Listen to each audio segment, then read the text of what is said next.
Jemaat yang sama dikasihi Tuhan, selamat malam.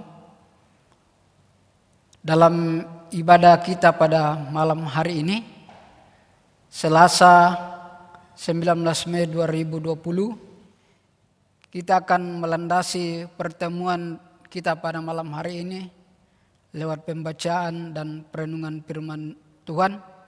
Namun sebelum kita membaca dan merenungkan sebagian kecil dari firman Tuhan, mari kita minta pertolongan kepada Dia yang mempunyai firman.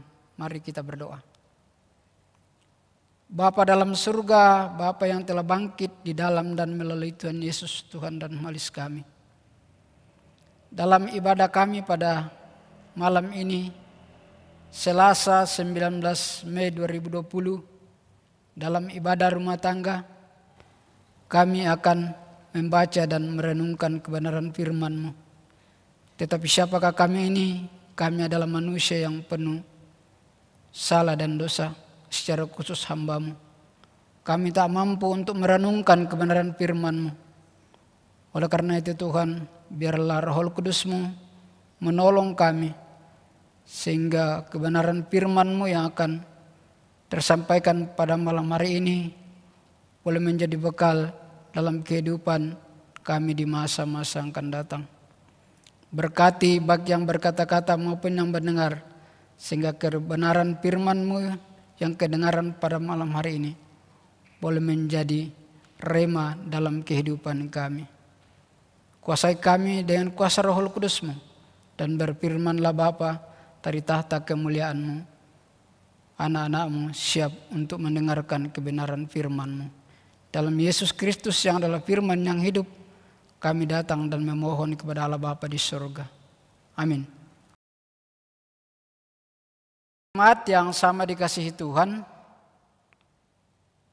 pada saat ini kita akan membaca firman Tuhan dari 1 Petrus 3 ayat 13 sampai 22. 1 Petrus pasal 3 ayat 13 sampai 22. Oleh Lembaga Alkitab Indonesia memberi judul Menderita dengan Sabar. Dan siapakah yang akan berbuat jahat terhadap kamu jika kamu rajin berbuat baik? Tetapi sekalipun kamu harus menderita juga karena kebenaran, kamu akan berbahagia. Sebab itu janganlah kamu takuti apa yang mereka takuti, dan janganlah gentar.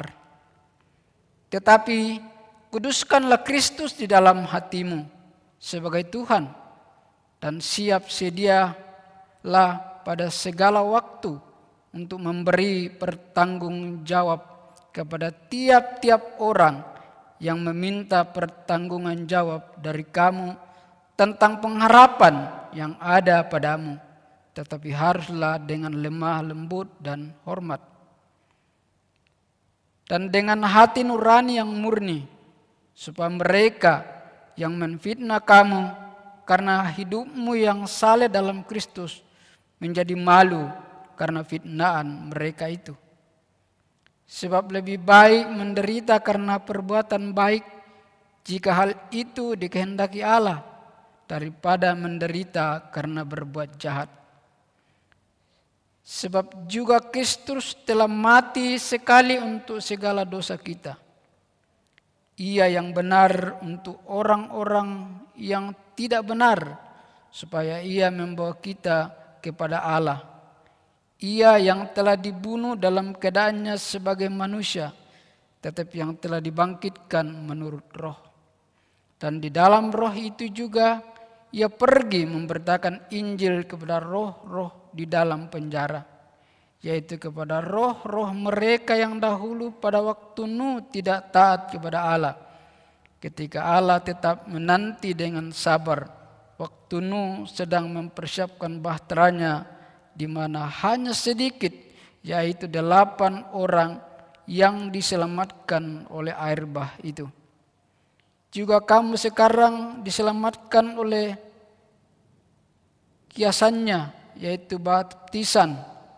Maksudnya bukan untuk membersihkan kenajisan jasmani, melainkan untuk memohonkan hati nurani yang baik kepada Allah oleh kebangkitan Yesus Kristus yang duduk sebelah kanan Allah setelah ia naik ke surga sesudah segala malaikat, kuasa dan kekuatan ditaklukkan kepadanya.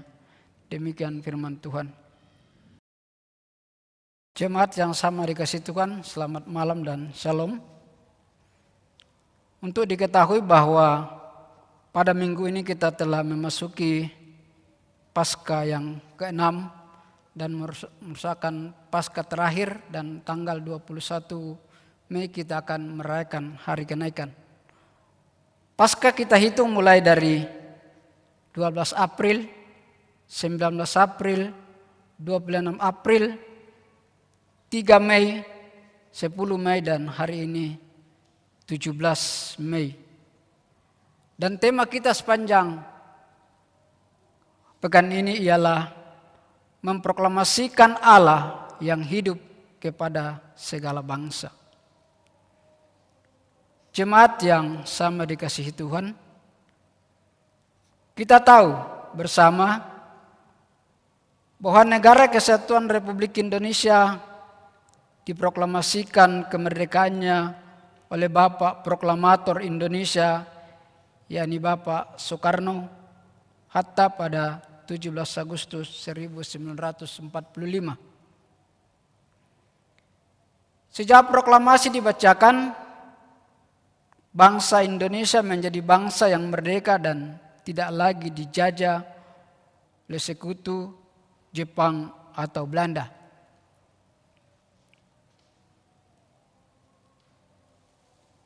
Kita pun sebagai umat Tuhan yang telah dimerdekakan dari belenggu dosa, telah mendeklarasikan kebenaran dan kemerdekaan kita. Kita tidak lagi diperbudak oleh dosa karena Allah di dalam Yesus Kristus telah menyelamatkan kita. Bukan karena kebaikan kita, perbuatan baik kita, atau segala sesuatu yang baik dari kita sehingga kita diselamatkan, tetapi semata-mata karena anugerah dan kasih Allah di dalam Yesus Kristus sehingga kita diselamatkan. Jadi keselamatan adalah anugerah, bukan usaha manusia. Kita tidak dapat menyelamatkan diri sendiri. Sebaik apapun kita, perbuatan apapun kita, kita tidak mampu diselamatkan. Hanya oleh karena darah dan pengorbanan Kristuslah yang melayakkan kita untuk kembali menyapa Dia sebagai Bapa. Jemaat yang sama dikasihi Tuhan, untuk itu kita sepatutnya memproklamasikan terus-menerus anugerah dan kasih Allah di dalam Yesus Kristus yang menyelamatkan. Pertanyaannya adalah dengan cara bagaimana kita memproklamasikan tentang anugerah dan kasih Allah di dalam Yesus Kristus yang menyelamatkan ini.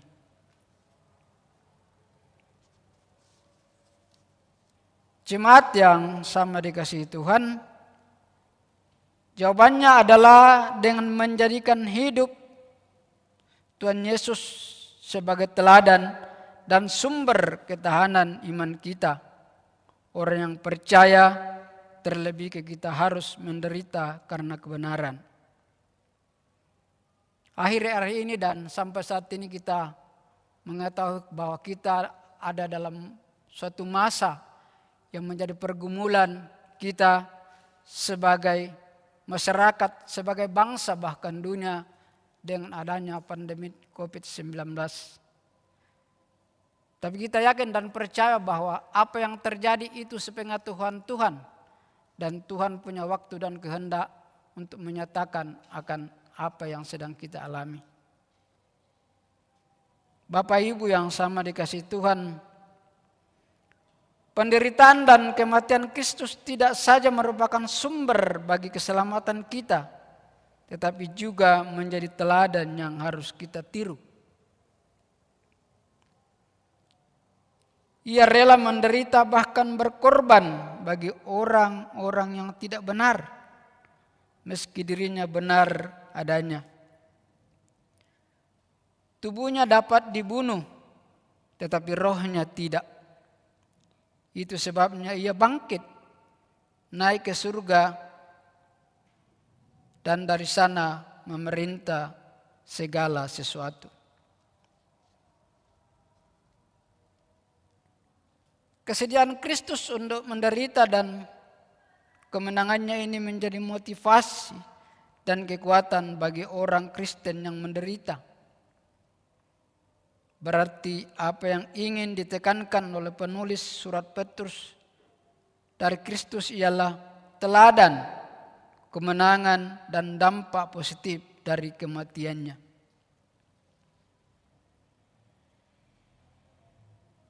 Jemaat yang sama dikasihi Tuhan,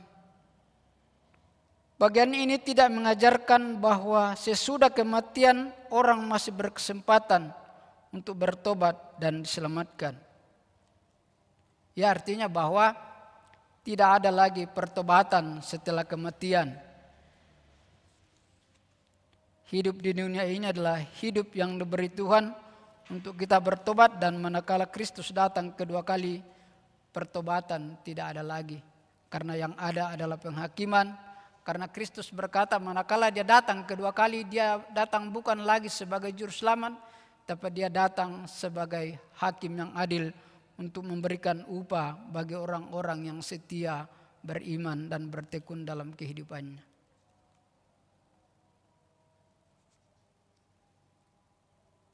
Bapak Ibu yang sama dikasihi Tuhan, proklamasi yang Kristus lakukan ini mirip dengan tugas Nuh yang mengajarkan orang-orang di zamannya untuk bertobat. Tidak ada satupun kekuatan yang dapat menghentikan kemenangan dalam dan menurut Kristus. Kematian Kristus menghapuskan kuasa dosa. Kebangkitan Kristus mengalahkan kuasa maut. Karena itu, bagi setiap orang yang percaya yang menderita demi kebenaran, harus terus memproklamasikan dalam hidupnya bahwa Tuhan sanggup memampukan dirinya untuk terus menyuarakan kebenaran yang sejati.